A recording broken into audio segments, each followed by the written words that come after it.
처음 방문하신 분도 보이고요. 예, 환영해 주시고 인사 나눠주시면 좋겠습니다. 오늘 좀 출타하신 분들이 많고 한국에 가신 분들도 많아서 예, 평상시보다 빈자리가 좀 많이 보이는데요. 예, 그래도 하나님께서 우리와 함께 하실 줄 믿습니다. 우리 권사님들 가능하면은 가운데가 텅 비니까 조금 허전해 보이는데 약간 이쪽으로 오세요. 예, 그러면 제가 더 좋을 것 같아요. 시선이 이렇게 분산이 되니까 30cm 주시네. 조금 이쪽으로 오셔서 이렇게 같이 모여서 예배하면 좋겠습니다. 감사합니다. 예. 우리 계속해서 로마서의 말씀을 우리가 함께 나누면서 살펴보고 있습니다. 우리가 로마서의 말씀을 살펴보면서 로마서가 좀 쉽지 않죠. 계속해서 좀 어려운데 로마서가 어려운 이유 중에 하나가 뭐냐면 바울이 율법에 대해서 이야기를 하는데 이 율법을 참 이해하기가 어렵다라는 거죠. 율법이 이게 나쁘다라는 건지 좋다라는 건지 율법이 필요하다라는 건지 필요 없다라는 건지 이 율법에 대한 개념을 이해하기가 참 어렵다라는 것입니다. 그래서 오늘 율법에 대해서 사도 바울이 7장에서 다시 한번 이야기하면서 하고 있는데 그 율법이 무엇인지를 우리가 같이 한번 정리하며 살펴보기를 원하는 것이죠. 그래서 오늘 제목이 율법이 죄냐 사도 바울이 묻는 그 내용을 제목으로 해서 함께 말씀을 살펴보기 원합니다. 오늘 바울은요, 우리가 그리스도 예수로 말미암아, 예수 우리 주 그리스도로 말미암아 율법에 대하여 죽임을 당하였다라고 말하며 선언하고 있어요. 예, 그렇죠. 그래서 우리가 이제 보수적인 교회, 복음주의권의 건전한 교회에서 신앙생활을 하신 분들이라면 이런 내용들을 사실 들어서 익숙하게 알고 있습니다. 보통 복음주의권에서는 행함과 은혜가 대조를 이룬다라고 말하는 것이죠. 무슨 얘기냐면 행함으로 구원을 얻는 것이 아니라 하나님의 은혜로 구원을 얻는다라는 것이에요. 마찬가지로 행함과 더불어서 율법과 복음도 대비를 이루게 됩니다. 그러니까 율법으로 구원 얻는 것이 아니라 복음으로 우리가 구원을 얻는다라는 것이죠. 그래서 은혜와 복음으로 구원을 얻는 것이지 우리의 행함과 율법으로 구원을 얻는 것이 아니기 때문에 사실은 이런 대조를 우리는 가지고 있어요. 그래서 분명히 그것은 분명합니다. 사도 바울이 분명히 로마서에서 우리가 행함이나 율법으로 구원을 얻는 것이 아니라 오직 은혜와 믿음으로 구원을 얻는 것을 강조하는 것이죠. 그래서 많은 경우에 행함이나 율법을 강조하게 되면 거꾸로 행함과 율법과 대조를 반대라고 생각하는 은혜와 복음을 반대하는 것으로 은혜와 복음을 약화시키는 것으로 생각하며 여기는 경우가 많더라라는 것이죠. 그래서 누군가 행함이나 율법을 강조하면 이 사람은 율법을 강조하네? 행함을 강조하네? 이거 율법주의적인 것 아니야? 라고 그렇게 좋지 않게 생각하는 경우가 있어요. 그래서 실제로 제가 설교하다 보면 행함을 좀 강조하잖아요. 네. 그러니까 그런 생각이나 오해를 하시는 분들이 분명히 계실 수 있다는 거죠. 실제로 제가 뉴욕의 교회에 청빙을 받아서 갔는데 저를 청빙하도록 소개해 주신 집사님이 분명히 제 설교를 들어서 알고 제가 어떤 걸 강조하는지 알 것 같은데 이게 듣다 보니까 본인 생각이 아닌지 나중에는 막 대놓고 반대를 하고 상당히 저를 힘들게 했던 그런 경우도 실제로 있습니다. 그런데 여러분 잘 생각해 보시면 율법과 율법주의는 다른 것입니다. 이렇게 생각하시면 돼요. 인종과 인종주의는 다른 것이거든요. 영어로 하면 race하고 racism은 분명히 다른 것입니다. 발음에 집중하지 마시고 뜻에 집중하셔야 돼요. 여러분 인종과 인종주의가 다르다라는 건 아시죠? 쉽게 말하면 우리는 피부 색깔이 다 다르잖아요. 그렇죠? 미국에 살면서 흑인종도 있고 백인종도 있고 우리는 아시안이라 황인종도 있고 분명히 그 인종은 다르지만 그 인종의 다름을 우리가 인정하고 서로의 다름을 이렇게 이야기하는 것 자체가 분명히 나쁜 것은 아닌데 racism, 이 인종주의로 가게 되면 그 인종에 따라서 우열과 우등을 차별을 두고 인종에 따라서 차별을 하는 그런 모습이 있는 것이죠. 그래서 레이스를 이야기하는 것은 분명히 잘못된 것이 아니지만 레이시즘을 이야기하면 그것은 옳지 않은 것이에요. 마찬가지로 이즘이라는 어떤 단어가 붙으면 어떤 주의라는 단어가 붙게 되면 한쪽으로 치우친 견해, 한쪽으로 극단적으로 무엇만을 강조하고 주장하는 것을 주의, 이즘이라고 일반적으로 보통 이야기를 합니다. 그래서 율법과 율법주의도 the law, legal과 legalism은 분명히 다른 것이다라는 것이죠.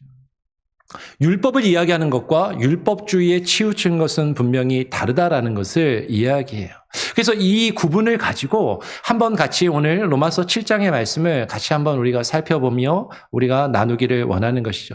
바울은 분명히 로마서에서 이렇게 이야기합니다. 우리는 예수 그리스도의 십자가의 대속과 그 부활의 죽으심을 통해서 우리는 율법으로부터 자유함을 얻었다라고 말하고 그것을 선언하고 있어요. 그러니까 더 이상 우리는 율법에 얽매일 필요가 없고 더 이상 구원을 얻기 위해서 구약의 제사나 구약의 제사의 방식이나 구약의 율법적인 행위들에 얽매일 필요가 없는 것이죠. 우리가 구원을 얻기 위해서 그 율법의 행위들이나 구약의 제사 방법이나 절기를 지킬 필요가 전혀 없다라는 것이에요. 이것은 분명한 것입니다. 그런데 그 율법의 형식과 그 율법에 담겨있는 의미를 우리는 조금 구별할 필요가 있는 것이죠. 오늘 6절 말씀에 보니까 바울은 이렇게 이야기해요. 6절에 보니까 이제 우리가 얽매였던 것에 대하여 죽었으므로 율법에서 벗어났으니라고 분명히 이야기를 하는 것이 우리는 율법에서 벗어났습니다. 근데 우리가 율법에서 벗어났다라는 것, 우리가 율법에서 벗어났다라는 그 의미와 우리가 율법에서 벗어난 것에 대한 그 목적이 무엇인지를 우리가 율법에 대하여 죽임을 죽었다라는 그 의미와 그 우리가 율법에 대하여 죽는 그 목적이 무엇인지를 우리는 분명히 알고 이해해야 한다라는 것이죠. 그것은요, 우리가 이제 살펴보겠지만 우리가 죽은 자 가운데서 살아나신 예수 그리스도에게 가서 우리가 율법에 대하여 죽고 이제는 죽은 자 가운데서 살아나신 이에게 예수 그리스도에게 가서 우리로 하여금 하나님을 위하여 열매를 맺게 하기 위함이다라고 바울은 이야기하는 것이 한번 살펴볼까요? 7장 거꾸로 가서 한번 2절부터 한번 쭉 살펴보겠습니다. 2절에서 사도 바울은 이렇게 이야기해요. 남편이 있는 여인이 그 남편이 생전에는 남편이 살아있을 때에는 법으로 그 남편에게 매임바 되나 만일 그 남편이 죽으면 그 남편의 법에서 벗어난다라고 이야기를 합니다. 그러니까 우리가 혼인관계를 통해서 결혼을 해요. 그러면 법적으로 한 남편의 아내가 된 여인이 있는데 그 아내는 그 남편에게 매임바가 법적으로 함께 이렇게 속하는 그런 법적인 구속력을 가진다라는 거죠. 그래서 이어서 3절에 이렇게 이야기합니다. 그러므로 만일 그 남편 생전에 다른 남자에게 가면 무엇이다? 음녀라. 그러나 만일 남편이 죽으면 그 법에서 자유롭게 되나니 다른 남자에게 갈지라도 음녀가 되지 아니하느니라 라고 이야기를 해요. 지금 바울이 여기서요, 우리가 결혼에 대해서 이혼을 어떻게 해야 되는지 이혼에 대해서 이야기하고자 하는 것이 목적이 아니라 지금 바울이 말하고자 하는 핵심은요, 법에 대해서, 율법의 관계에 대해서 이야기하고자 하는 거예요. 1절, 2절, 3절을 먼저 봤는데 1절로 다시 돌아가서 보면 1절에서 바울은 이렇게 이야기합니다. 형제들아, 내가 법 아는 자들에게 말하노니 너희는 그 법이 사람이 살 동안만 그를 주관하는 줄 알지 못하느냐. 예전 성경에는 그 율법이 사람이 살아있을 동안에만 그를 주관하는 줄을 알지 못하느냐라고 이야기를 합니다. 우리가 뒤에 내용을 이제 살펴볼 건데요. 만약에 남편이 죽으면 아내가 다른 남자한테 갈 수 있다. 남편이 죽냐, 아내가 죽냐. 이제 이거를 놓고 막 고민하면서 갈등하시는 분들이 있는데 지금 핵심은 남편이 죽냐, 아내가 죽냐가 아니라 살아있을 때에만 그 법의 영향력을 받는다라는 것을, 법의 영향력, 법의 구속력을 바울이 이야기하려고 한다라는 것이죠. 그러니까 그 법이 남편이 죽던 아내가 죽던 살아있어야만 그 법의 영향력을 받게 되는데 누군가 죽게 되면 그 한 사람이라도 죽게 되면 사실은 그 법의 영향력은 더 이상 의미가 없다라는 것을 바울이 지금 말하면서 4절로 가서 이렇게 이야기하는 거예요. 우리 4절은 같이 한번 읽어보죠. 거꾸로 가서 이제 4절 시작.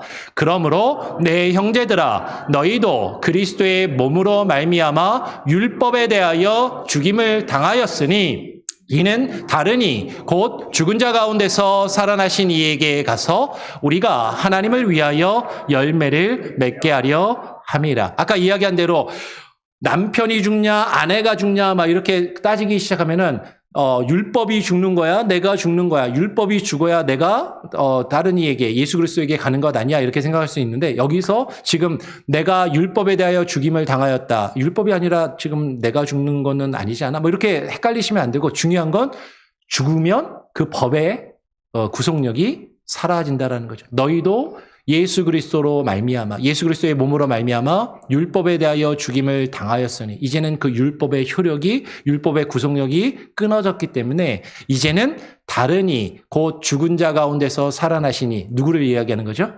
예수 그리스도에게 가서 우리가 하나님을 위하여 열매를 맺게 하려 함이다라는 것이죠. 우리도 율법에 대하여 이제 죽었기 때문에 다른 이에게 곧 죽은 자 가운데서 살아나신 이에게 갈 수 있다라는 것이죠. 그 법의 영향력 아래서 벗어났다라는 것이죠. 다른 이 곧 죽은 자 가운데서 살아나신 이에게 간다라는 것은 우리가 예수 그리스도에게 간다라는 것. 여러분 이걸 꼭 기억하셔야 됩니다. 율법에서 벗어나서 누구에게 간다? 예수 그리스도에게 간다. 이게 핵심이에요. 이거를 뒤에 가서 우리가 다시 한번 정리하게 될 것입니다. 다르니 곧 죽은 자에게서 죽은 자 가운데서 살아나신 예수 그리스도에게 갈 때 우리가 율법에 대하여 죽고 다르니 곧 예수 그리스도에게 간다라고 할 때 그 분명한 목적이 있다라는 것이죠. 그 목적은 뭐냐면 오늘 말씀해 보니까 곧 죽은 자 가운데서 살아나신 이에게 가서 우리가 어떻게 한다고요? 하나님을 위하여 열매를 맺게 하려 합니다. 우리가 하나님을 위하여 열매를 맺게 한다. 사도 바울은 지금 로마서에서 계속 열매에 대해서 이야기를 합니다. 로마서 1장에서도 열매에 대해서 이야기를 했고요. 우리가 지난번에 살펴보았던 로마서 6장 22절에서도 이미 열매에 대해서 이야기했어요. 한번 볼까요? 로마서 6장 22절 같이 한번 읽어보겠습니다. 시작. 그러나 이제는 너희가 죄로부터 해방되고 하나님께 종이 되어 거룩함에 이르는 열매를 맺었으니 그 마지막은 영생이니라. 너희가 죄로부터 해방되어서 그 율법으로부터 죽어서 율법으로부터 해방되어 하나님께 가서 하나님께 종이 되어 거룩함에 이르는 열매를 맺었다라는 것이죠. 우리가 율법에서 벗어나는 것은 하나님께 종이 되어 그 거룩함에 이르는 열매를 맺기 위함임을 지금 분명하게 이야기하는 것이에요. 바울은 이제 우리가 영의 새로운 것으로 하나님의 종이 되어서 하나님을 영으로 섬기고 더 이상 율법에 기록된 율법의 조문으로 섬기는 것이 아니다라고 이야기를 하는 것이죠. 다시 본문 7장 5절로 돌아와서 바울은 이렇게 이야기해요. 우리가 육신에 있을 때에는 율법으로 말미암는 죄의 정욕이 우리 지체 중에서 역사하였었다라는 것이죠. 그래서 그 결과 죄의 정욕이 우리 지체 중에서 역사하여서 우리로 하여금 무엇을 위해서 열매 맺게 하였냐면 사망을 위하여 열매를 맺게 하였었다라는 것이에요. 사망을 위하여 열매를 맺는 것과 지금 앞에서 우리가 살펴본 하나님을 위하여 열매를 맺는 것이 분명히 대조를 이루더라라는 것이죠. 다시 이어서 6절에 보면 6절에서 이렇게 이야기합니다. 이제는 우리가 얽매였던 것에 대하여 그 율법에 대하여 죽었으므로 율법에서 벗어났으니라고 이야기를 하는 것이. 그런데 한번 우리는 곰곰하게 한번 고민해 볼 필요가 있는 것이죠. 우리가 얽매였던 것은 정말로 우리가 얽매였던 것은 율법에 얽매였던 것인가 아니면 죄의 정욕에 얽매였던 것인가 하는 것이에요. 오늘 바울은요, 우리가 얽매였던 것은 정확하게 말하면요, 율법 그 자체가 아니라 율법으로 말미암는 죄의 정욕에 얽매였던 것이라고 그렇게 이야기를 하는 것이죠. 그 부분은 뒤에 가서 조금 더 자세하게 설명을 드리겠습니다. 그런데 우리가 얽매였던 그 죄의 정욕이 율법으로 말미암아 말미암아서 그 죄의 정욕이 드러나게 되었기 때문에 우리는 율법에서 벗어나야 한다라고 지금 바울은 말하고 있다라는 것이에요. 그래서 6절 하반절에 뭐라고 이야기합니까? 이러므로 우리가 영의 새로운 것으로 섬길 것이요 율법 조문에 율법에 기록된 글에 글 자체에 묵은 것으로 아니할지니라라고 이야기를 하는 것이에요. 여기까지 읽으면 분명히 바울은 율법과 죄를 마치 동일하게 같은 선상에서 이야기하는 것으로 그렇게 보입니다.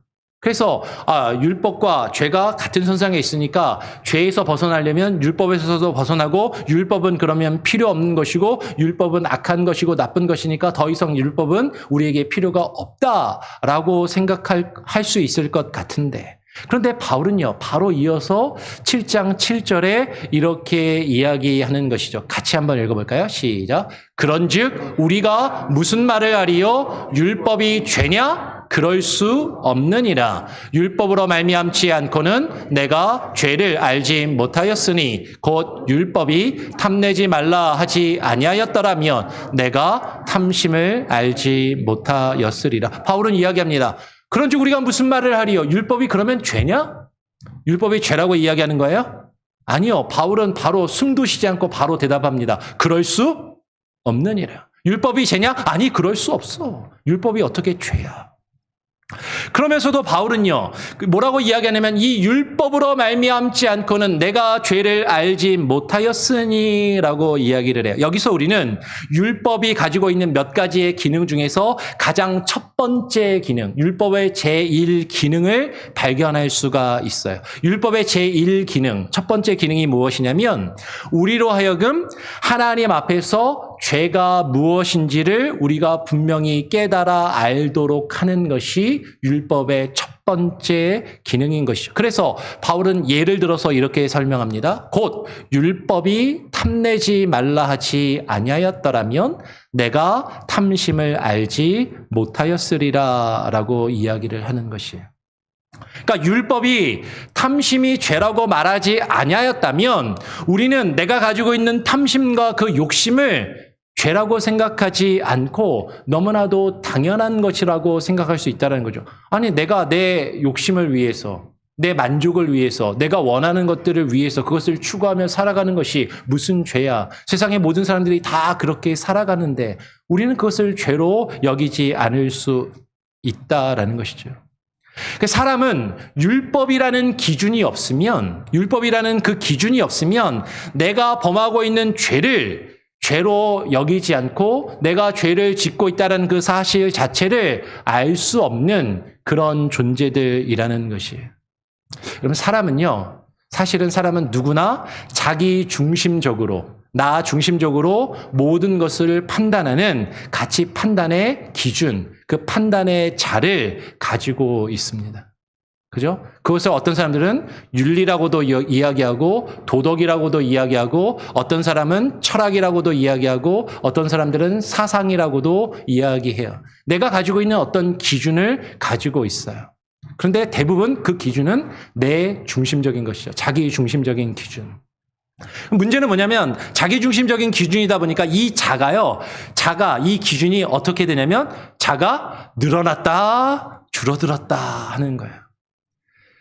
이 기준을 다른 사람에게 들이댈 때 하고 나에게 들이댈 때, 나와 가까운 사람에게 그 기준을 들이댈 때 다르더라라는 것이죠. 여러분, 그 옷 사러 가면 옷의 치수를 재는 나일론 자 있잖아요. 나일론 줄자가 있잖아요. 그 나일론 줄자가요, 아주 더운 날, 아주 온도가 높으면은 나일론이라서 자가 어떻게 되냐면 이렇게 점점 늘어납니다. 날이 추우면 이게 줄어들어요. 그 겨울에 재면 이게 치수가 더 많이 나오고 여름에 재면은 더 날씬하게 느껴질 수도 있는 것이죠. 그러면 우리가 일상적으로 쓰는 자들이요, 우리가 볼 때는 정확해 보이고 그것으로 재면 정확하게 어떤 수치를 잴 수 있는 것 같지만 우리가 일상적으로 쓰는 자들은요, 그것이 어떤 자이든지 간에 나일론이면 더 심할 것이고 그것이 금속으로 새로 만들어져 있는 자라 할지라도, 나무로 만들어져 있는 자라 할지라도 상황에 따라서 그 자는 변할 수 있다라는 거예요.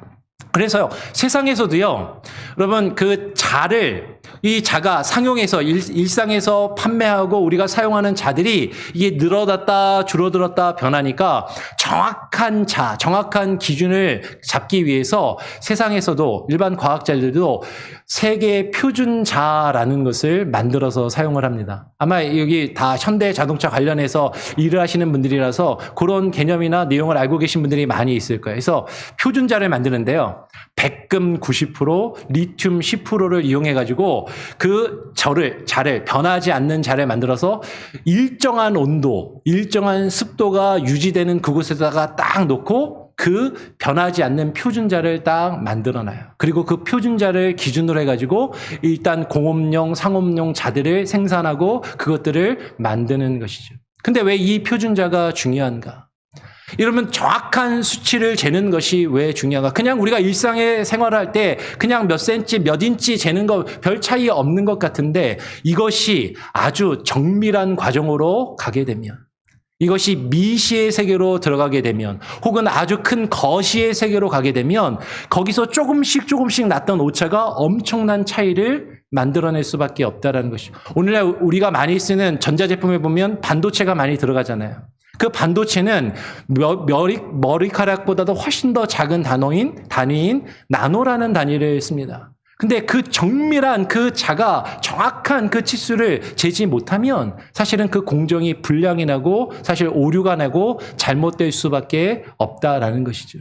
그런데 그 오차가 거시의 세계로 가게 되면, 우주를 측정하는 단위로 가게 되면 여기서 조금 몇 미리 차이가 나는 것이 저 광활한 우주로 가서 그 넓은 것을 측정하게 되면 오차가 점점 어떻게 될 수밖에 없어요? 점점 커질 수밖에 없다라는 것이죠. 마찬가지로 우리의 마음속의 깊은 곳을 들여다볼 때, 우리의 마음속의 중심의 깊은 곳을 들여다볼 때 그 작은 것, 미세한 것, 우리가 일상의 삶 가운데서는 아무것도 아니라고 생각했던 그것이 하나님의 기준, 그 표준자인 하나님의 말씀과 율법이라는 그 기준에 딱 갖다 대어보면은 나는 내가 가지고 있는 이 자가, 내가 사용하는 이 자가 맞다라고 생각했는데 거기에 오차가 있고 그것이 틀리고 잘못되었다라는 것을 우리는 발견할 수밖에 없다라는 것이죠.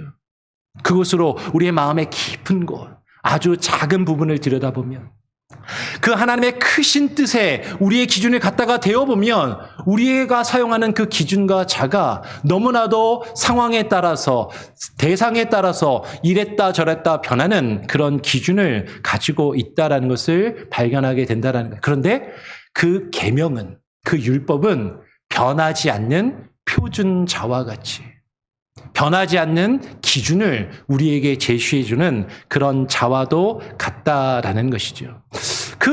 그것을 지금 바울이 말하고자 하는 것이에요. 그래서 그 개념을 가지고 우리가 조금 더 읽어보겠습니다. 8절로 넘어가서 8절에 바울이 이렇게 이야기를 해요. 그러나 죄가 기회를 타서 계명으로 말미암아 내 속에서 온갖 탐심을 이루었나니 이는 율법이 없으면 죄가 죽은 것임이라. 그러면 죄가 기회를 타서 계명으로 말미암아 내 속에서 온갖 탐심을 이루었다라는 게 무슨 말입니까?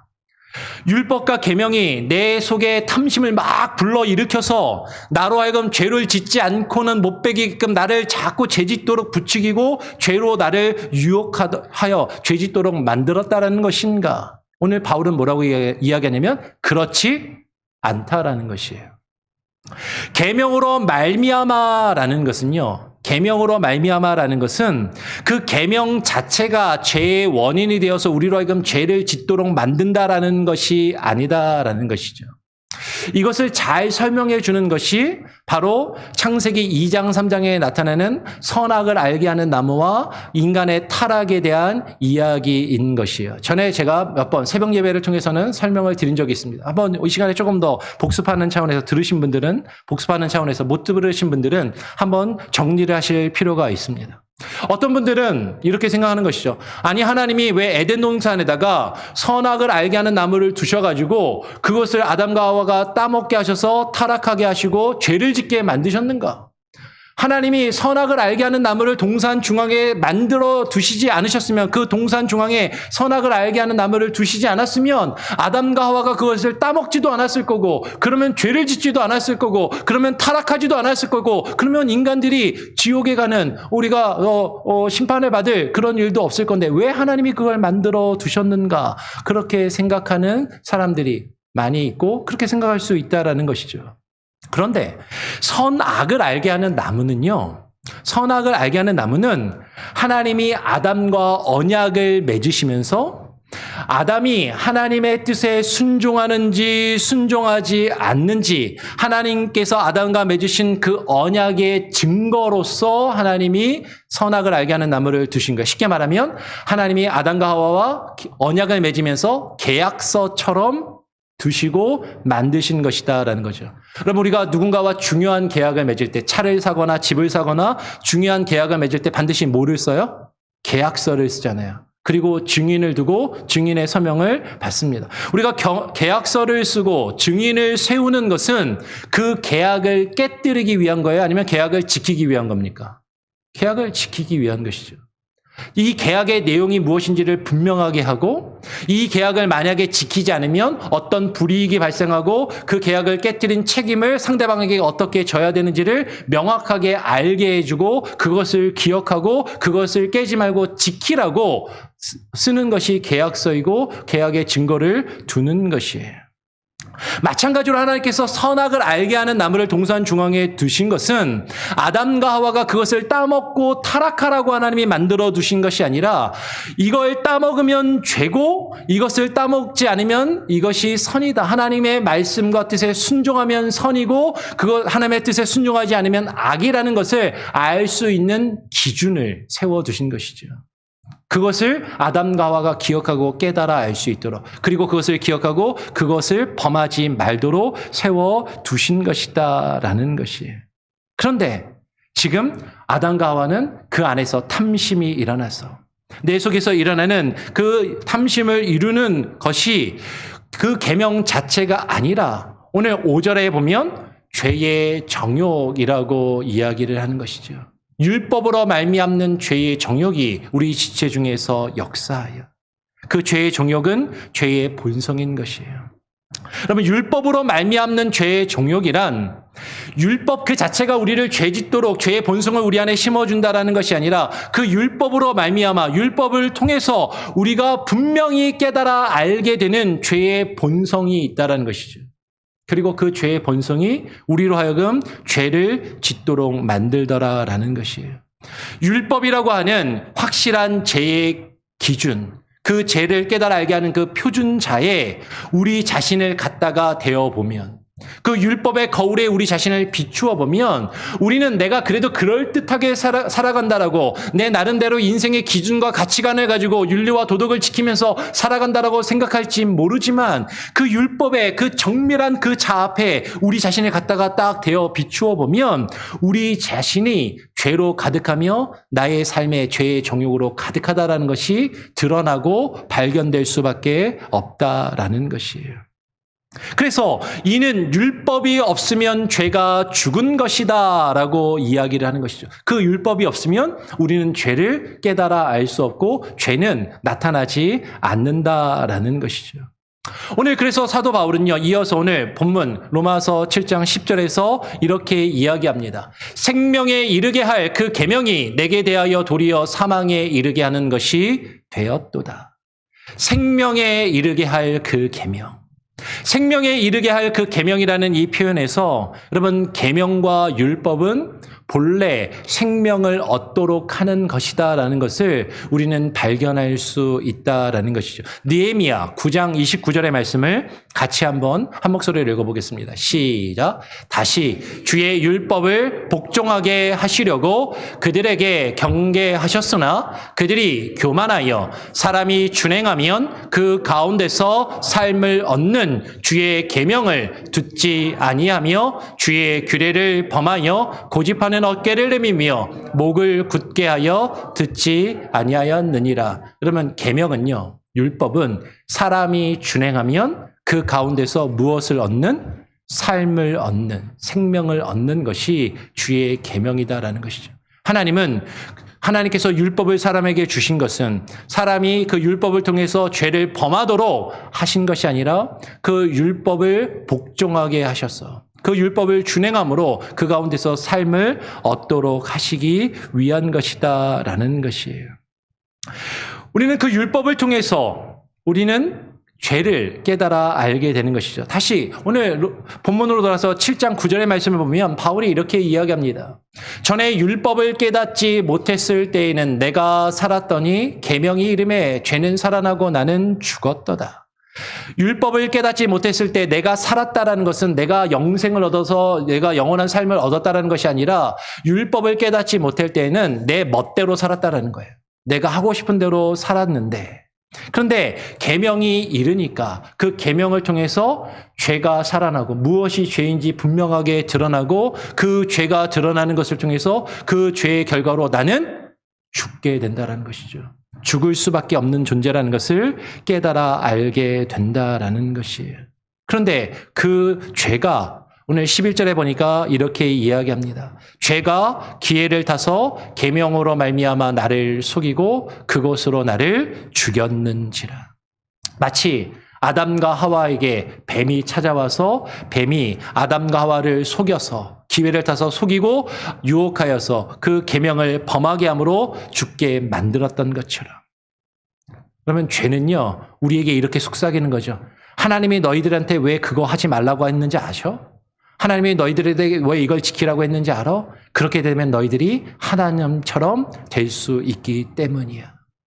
하나님과 같이 되려는 그 교만함.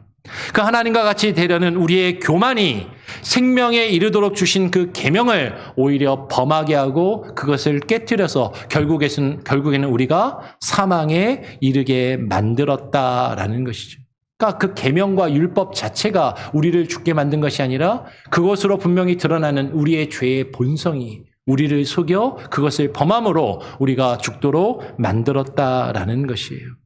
그래서 오늘 이어서 로마서 7장 12절에 바울은 뭐라고 이야기합니까? 사도 바울은 이렇게 이야기합니다. 이로 보건대 율법은 거룩하고 계명도 거룩하고 의로우며 선하다라고 이야기를 하는 것이죠.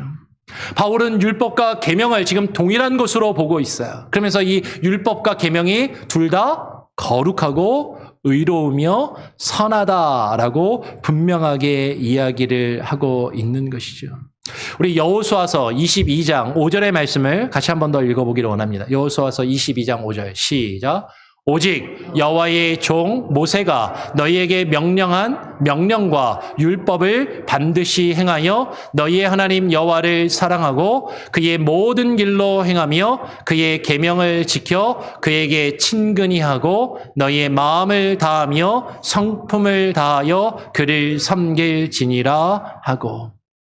하나님께서 모세를 통하여 율법을 명하신 것은요, 우리로 하여금 하나님을 사랑하고 그 모든 길로 행하도록 하시기 위함이다라는 것이에요. 하나님은 우리가 하나님의 계명을, 그분의 계명을 지켜 우리의 마음을 다하고 성품을 다하여 하나님을 섬기기를 원하시고 그렇게 하는 것이 우리를 택하시고 구원하신 목적이다라는 것이죠. 그러면 그 율법과 계명은 우리가 그것을 범하여 죽도록 만든 것이 아니라 오히려 하나님께서 우리에게 허락하신 거룩하며 의로우며 선한 것임을 바울은 분명하게 이야기하는 것이에요. 그래서 오늘 본문으로 다시 돌아와서 로마서 7장 13절에서 바울이 무엇이라고 이야기합니까? 우리 마지막으로 7장 13절 한 목소리로 같이 한 번 더 읽어보겠습니다. 시작. 그런즉 선한 것이 내게 사망이 되었느냐? 그럴 수 없느니라. 오직 죄가 죄로 드러나기 위하여 선한 그것으로 말미암아 나를 죽게 만들었으니 이는 계명으로 말미암아 죄로 심히 죄되게 하려 함이라. 그러면 지금 그런즉 선한 것이 내게 사망이 되었느냐 할 때 그 선한 것이 뭐예요? 바로 앞에 12절에서 나오는 율법과 계명이 선하다고 했잖아요. 선한 그것, 곧 율법과 계명 자체가 우리에게 사망이 되어 우리를 죽게 만드는 것이 결코 아니다라는 것이죠. 그 선한 것이 내게 사망이 되었느냐? 그럴 수 없느니라 라고 바로 이어서 이야기하는 것이에요. 선과 악을 우리로 하여금 깨달아 알게 하는 그 율법과 계명, 그것에 우리 자신을 갖다 대어 우리 자신을 비추어 봄으로써 우리는 우리의 죄가 더욱더 죄로 드러나게 된다라는 것이죠. 선한 그 율법과 계명으로 말미암아 우리의 죄가 죄로 드러나게 되면 우리는 그 결과가 사망과 죽음이라는 것을 깨닫게 되고 그것을 인정할 수밖에 없게 된다라는 것이에요. 그러니까 율법과 계명으로 우리가 그 율법과 계명 때문에 우리가 죽는 것이 아니라 우리가 그 율법과 계명에 우리 자신을 비추어 볼 때 우리가 죄인이라는 것을 온전히 깨달아 알고 우리가 죽을 수밖에 없는 죄인임을 깨닫게 되는 것이죠. 그래서 결론적으로 오늘 바울은 뭐라고 이야기합니까? 이는 계명으로 말미암아 죄로 심히 죄되게 하려 함이다라고 말하는 것이에요. 아까 우리가 처음에 말씀드렸던 바울이 이야기하고 있는 율법의 제1기능, 첫 번째 기능인 죄를 깨달아 알게 하는 기능을 지금 바울은 분명히 강조해서 말하고 있는 것이죠. 여러분, 우리가 하나님의 말씀을 듣고 설교 말씀을 듣고 하나님의 말씀을 듣고 배울 때 우리에게 가장 먼저 나타나는 그 모습은 무엇이냐면 내가 죄인이구나. 내가 죄로 여기지 않던 이것이 죄이구나라는 것을 깨달아 알게 되는 것이에요. 그 기록된 말씀인 율법과 계명을 우리에게 주신 이유는요. 그 율법 앞에 우리 자신이 서서 그것을 우리에게 대어 보았을 때 내가 철저하게 죄인이라는 것을 내가 나의 죄로 심히 죄되게 하려는 그 목적을 가지고 하나님이 우리에게 그것을 허락하셨다라는 것이죠. 하나님의 말씀을 통해서 우리는 나 자신의 죄가 심히 죄되는 것을 깨달아 알아야만 한다라는 것이에요. 그러면 이것이 무슨 얘기예요? 내가 전적으로 타락한 존재이구나. 내가 완전히 죄인이구나. 그래서 죽을 수밖에 없는 죄인임을 철저히 깨달아 알아야 한다는 것이죠. 아니, 그 율법이 없을 때는 나는 그래도 괜찮은 사람이라고 스스로 생각할 수 있어요. 나는 그래도 윤리와 도덕을 지키면서 그래도 나름 착하게 살아왔다라고 생각할지 모릅니다. 그런데 그 하나님의 절대적인 기준, 그 법 앞에 나 자신이 서서 그것을 비추어 보면 아니구나. 나는 죄인이구나. 그 죄 때문에 나는 죽을 수밖에 없구나. 그것을 온전히 깨달아 알아야 한다는 것이죠. 그래서 내가 죄인인데 나의 힘과 나의 능력으로는 절대로 이 죄의 문제를 해결할 수 없고 나는 이 죽음에서 벗어날 수 없다라는 것을 깨달아 알게 되는 것이죠. 우리가 그것을 깨달아 알게 되면 우리의 눈이 누구를 향할 수밖에 없어요? 예수 그리스도를 바라볼 수밖에 없는 것이죠. 결국에 그 죄의 문제를 해결할 수 있는 유일한 길은 오직 예수 그리스도밖에 없고 우리가 누구에게 나아가야 되는 거예요? 예수 그리스도에게 나아가게 되는 것이죠. 그러니까 율법의 궁극적인 목적은 무엇입니까? 우리가 죄에게서 종노릇하다가 우리가 그 죄에서 죽고 그 죄에서 해방되어서 누구에게로 나아가는 것이라고요? 예수 그리스도에게 나아가는 것. 아까 그 율법의 법에 우리가 지배를 받고 법에 매여 있다가 그 율법에 대하여 죽은 우리가 다른 이에게로 예수 그리스도에게로 나아간다라고 처음에 말씀을 드렸던 것처럼 율법의 궁극적인 목적은 우리로 하여금 예수 그리스도를 바라보며 우리로 하여금 예수 그리스도께로 나아갈 수 있도록 예수 그리스도로 이끄는 그 역할과 기능이 있다라는 것이에요. 그러니까 율법이 필요 없는 거예요? 필요한 거예요? 율법이 필요한 거죠. 여러분, 율법 자체가 악한 것이 아니라 그 율법을 통해서 나의 죄와 악이 드러나고 발견되게 되고 그것을 통해서 나의 연약함과 죽음을 깨달아 알고 그것으로 우리가 왜 예수 그리스도가 나에게 필요한지 내가 왜 예수 그리스도에게 나가야 하는지 그것을 온전히 깨닫고 인정하며 우리로 하여금 예수 그리스도께로 나아갈 수 있도록 그 길을 인도하는 것이 율법의 기능이고 역할입니다. 그래서 우리는요, 우리 자신을 날마다 그 말씀의 기준에 대보아야 되는 거예요. 그 율법과 말씀의 거울 앞에 우리 자신을 늘 비추어 보아야 됩니다. 우리는 나의 기준으로 내가 늘어났다 줄어들었다 하는 나의 인생의 기준으로 나 자신을 평가하고 다른 사람들을 평가하며 내 뜻대로 내 원대로 살아가지만 하나님의 말씀의 기준에 우리 자신을 비추어 보면 나의 생각과 나의 뜻이 아니라 하나님의 뜻만이 선하고 옳음을 깨닫고 그분의 뜻 앞에 무릎 꿇고 나아갈 수 있는 저와 여러분이 되기를. 그래서 이제는 율법에서 우리가 종노릇하지 아니하고 예수 그리스도께 나아가 주님의 종이 되어 거룩함의 열매를 맺을 수 있는 저와 여러분이 되기를 간절히 소원하고 축원합니다. 아멘. 기도하겠습니다. 하나님 아버지 감사합니다. 오늘 이 시간 우리를 또 불러주셔서 하나님 앞에 나와 또 우리가 로마서의 말씀을 읽고 묵상하였습니다. 율법의 무엇인지, 율법의 역할과 기능이 무엇인지 사실 우리가 너무나도 어렵고 쉽지 않은 것을 알고 있습니다. 하나님의 율법에 대하여 우리가 바르게 깨달아 알게 하시고 그 역할과 기능을 바로 이해하게 하시고 율법으로 우리가 살 수 없고 율법으로는 우리의 죄를 깨달아 우리가 죽을 수밖에 없음을 율법을 통하여 우리가 죽게 되었음을 발견하게 되시면 그러나 오히려 그것을 통하여 율법으로 말미암아 우리가 나아갈 길은 오직 예수 그리스도밖에 없음을 주님께 나아가 참된 구원과 생명을 누릴 수 있음을 깨달아 알게 하시고 우리가 겸손히 주님 앞에 온전히 무릎 꿇고 나아갈 수 있는 귀한 은혜를 그 율법과 계명과 말씀을 통하여 깨달아 알며 발견할 수 있는 귀한 은혜를 우리에게 허락하여 주시옵소서. 감사 찬양 영광 주님께 온전히 올려드리오며 예수 그리스도의 이름으로 기도합니다. 아멘. 우리 찬송가